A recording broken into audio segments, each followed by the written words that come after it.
This is Wickett on Wisconsin. My name's Mike Wickett. After 10 years in Milwaukee talking sports, I took a bit of a break, but now I'm back and here to talk about the Packers, the Bucks, the Brewers, and more with you. And now inside the Koss Headphone Studios, this is Wickett on Wisconsin with me, Mike Wickett. Thanks for checking out this episode of Wickett on Wisconsin. I'm Mike Wickett.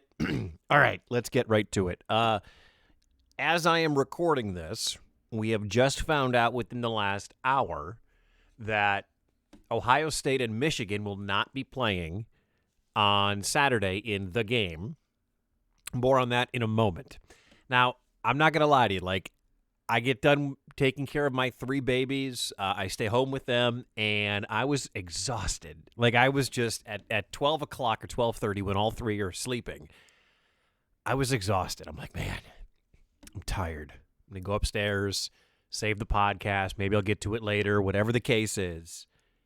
And then all of a sudden the news comes down about Ohio State and Michigan not playing, and it was like someone injected some excitement into me to get here and do this podcast because this is the Big Ten's worst nightmare, isn't it? This has got to be their worst nightmare for this COVID-ridden season about what to do with Ohio State and what to do with the Big Ten championship game. Now, if you know my roots and you know me, you know that I have been very close to the Michigan-Ohio State game, originally from the Michigan era, from Michigan, the Detroit area, and Michigan has been my team my entire life. When I began working in Milwaukee, Wisconsin, doing radio there,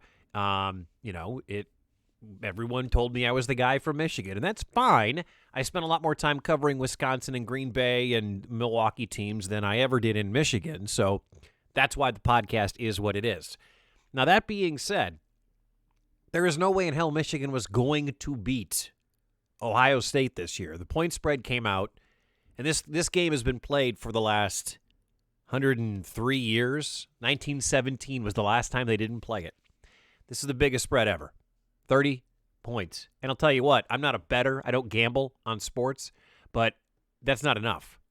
Ohio State was going to pummel Michigan in what, for Michigan's fans' sake, is hopefully Jim Harbaugh's final game.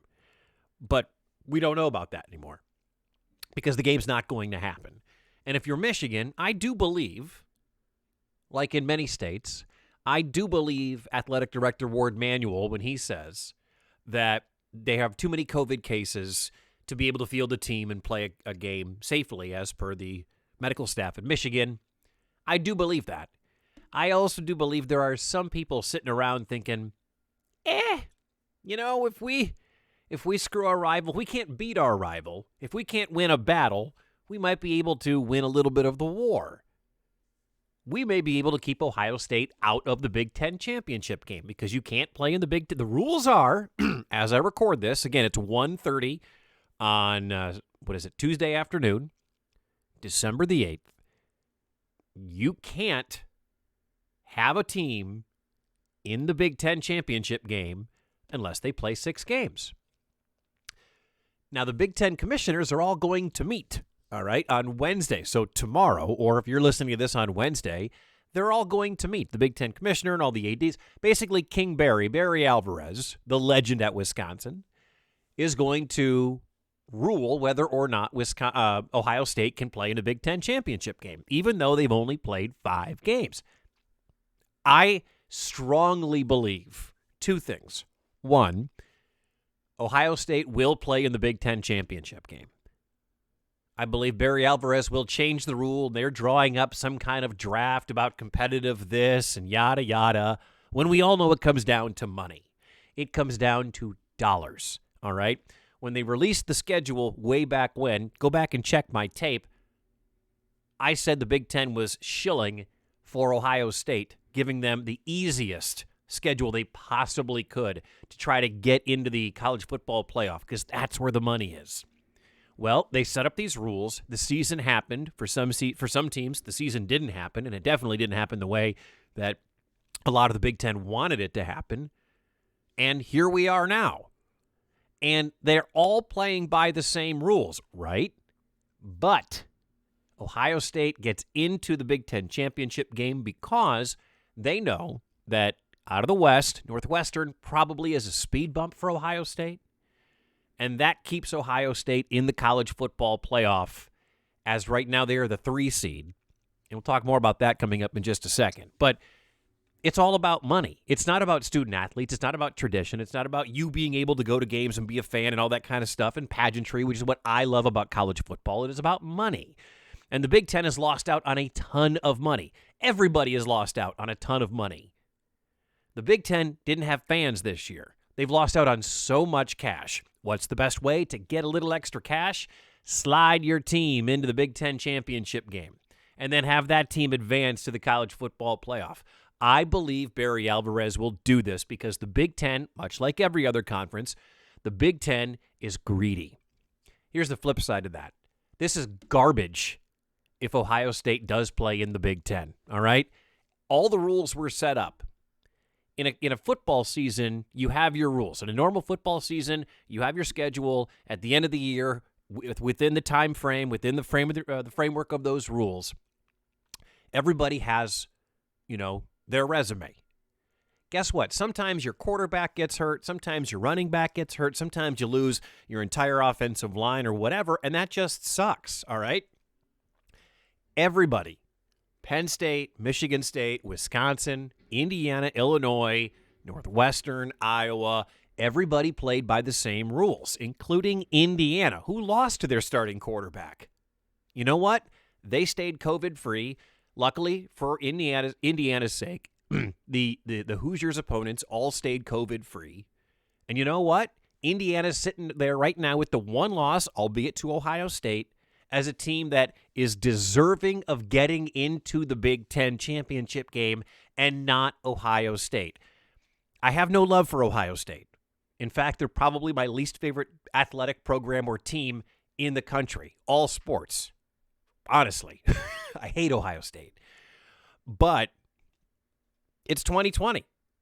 And I don't know if you've heard this before, but we're in uncertain times. It's a bad luck of the draw for Ohio State. Listen, my sister who lives in suburban Detroit hasn't met her niece and nephew who were born in January of 2020 because of COVID, all right?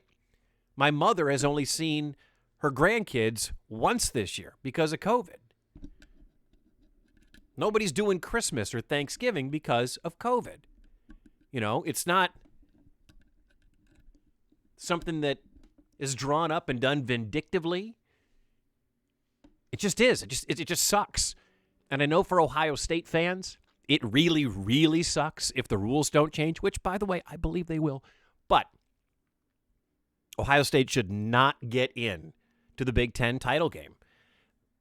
It's been a crazy season for Big Ten football. They were on, and they were going to be conference only, and forget about the non-conference guys. And then it was, no, wait, we're off. There's no way we can play. And then the other schools started to play in the ACC, and the SEC had a date. And they're like, maybe we can get this go. Basically, the Big Ten has bungled this from the very start. Bungled it from the very, very start. There is nothing about this that the Big Ten has done right. They should have had protocols built in or a plan built in back in June, back in July, and all of a sudden they're like, it's August and we better have some sort of plan. What happens if we only get to 5 games or 6 games? They really, really have screwed this up. From the top on down, Barry Alvarez, Kevin Warren, everybody. I mean, even Ohio State had to cancel a game this year, and their head coach, Ryan Day, he got COVID. They had a COVID outbreak. The Midwest is on fire with COVID-19 right now. We all know that. It doesn't matter if you're in Wisconsin, which is the hot spot in the country, or Iowa or Illinois or India. The Midwest is on fire. Like, this season probably shouldn't have happened. And you look at the standings in the Big Ten, it's an absolute disaster. Like, all the traditional powerhouses outside of Ohio State are 500 or worse. It's just ridiculous how bad Nebraska and Penn State and Michigan State, how bad their records are. Wisconsin's 2-2. Wisconsin will play Iowa. 2-2 Wisconsin against 5-2 Iowa. That just looks really funny as the last game of the year. But should Ohio State not get into the Big Ten title game? That's also where this goes, all right? Or even if they do get into the Big Ten title game, Is Ohio State's resume then good enough to get into the college football playoff? Look at the rest of the college football top 25 standings, all right? Number 1, Alabama. You know they're going to wind up being in. Bama, somebody I saw say this is Nick Saban's best team, which is amazing considering how many great teams he's had. Number 2, Notre Dame. Ohio State's there at 3, and there's Clemson at 4. Man, I'm a Coastal Carolina guy. I'm a Cincinnati guy. These little schools, little conferences that are undefeated. But it's Bama, Notre Dame, Ohio State, and Clemson. If Ohio State, either way, let's say they're 5-0, don't play in the Big Ten title game, how can you possibly put Ohio State in the college football playoff at 5-0? It comes down to resume or best team. I would venture to say that Ohio State is one of the best teams in college football. I don't think that's crazy for anybody to say, but their resume is garbage. All right? If they don't play in the Big Ten championship game, they will have beaten Michigan State, Rutgers, Nebraska, Penn State, and Indiana.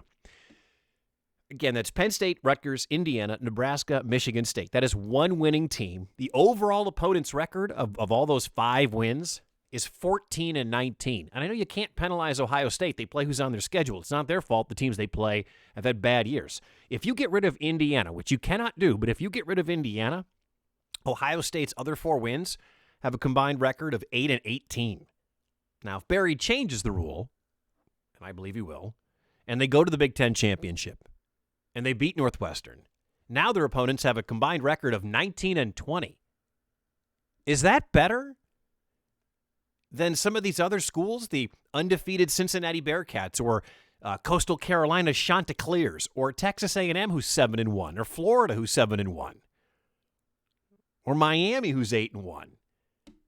I mean, to me, if you're going to look at resume, which is what some people believe you're supposed to do, you look at Ohio State's resume, it's garbage. Whether or not they play in the Big Ten championship game and win it and get to 6-0 against a bunch of nobodies and Indiana, their resume is not as good as other teams because they only played 6 games. And if they only play 5, there is no way in my mind, if you're a resume guy, you can justify putting Ohio State in the college football playoff. Give somebody else that shot. And I know it's not going to happen with Cincinnati and Coastal Carolina. We just don't do that.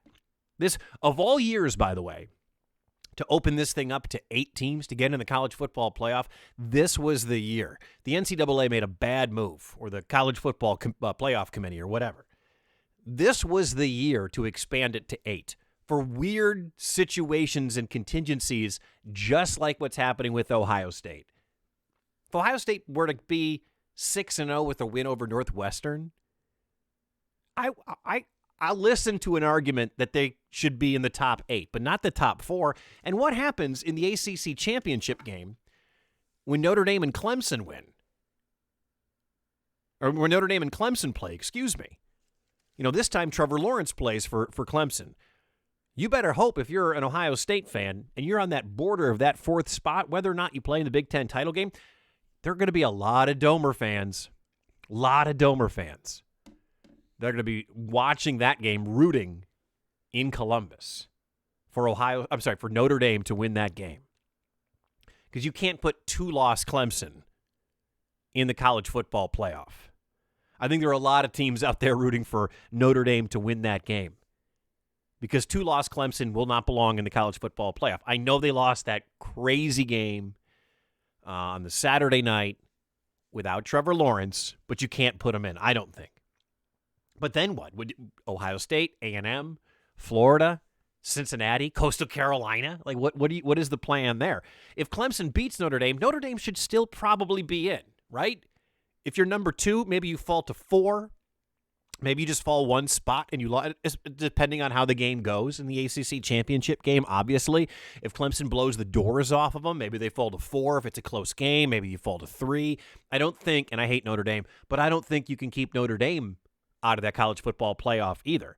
So right now I got Bama, I got Notre Dame and Clemson, assuming you're going to put both of those two teams in, which is crazy to think, and then maybe another SEC school, maybe Texas A&M. I would like a little guy in there. I really would. But as far as the Big Ten title game goes, I believe it should be Indiana and Northwestern. I don't think Indiana is in the conversation for one of the 4 best teams in college football, especially with your one loss coming to Ohio State. But just like we all predicted back in August, your Big Ten title game, Northwestern and Indiana. What? It is absolutely bonkers. And if this keeps Ohio State out of playing for a national championship, this is probably one of the best weekends Jim Harbaugh has ever had in his entire life. Hey, we will find out because this decision is probably going to happen very, very quickly. We got the Big Ten title game coming up in, 12 days or something like that? So they're going to have to come up with an answer very, very quickly for this one. So we shall see. As we always like to say on the podcast, we shall see. That's it. I'm going to have a very cool guest coming up later on this week. We're all still waiting on the Giannis Supermax signing. Will he, won't he? I'm very confident that he will. So please calm down, Milwaukee Bucks fans. We will definitely get to that. Thanks so much for checking out the podcast. This has been Wickett on Wisconsin with me, Mike Wickett. Please rate, subscribe, and download and review the podcast. That way I can grow the podcast. That's very, very important to me. So until next time, Badger fans, I have no idea what to expect against Iowa. I really have no clue, but I do know that it should be a good game coming up this weekend to wrap up the season. Until next time, go Pack, go Bucks, and go Brewers. Thanks for listening to Wickett on Wisconsin. If you have any feedback or you want to reach out to the show, you can find me on Facebook, Mike Wickett Podcasts, or you can email MikeWickettPodcasts@gmail.com. And you can find me on Instagram and Twitter @Mike Wickett. Thanks to Silverman Sound Studios for providing the music for today's show, and you can find us anywhere you find your podcasts, including Apple, Spotify, and Google Podcasts. Until next week, thanks for listening to Wickett on Wisconsin.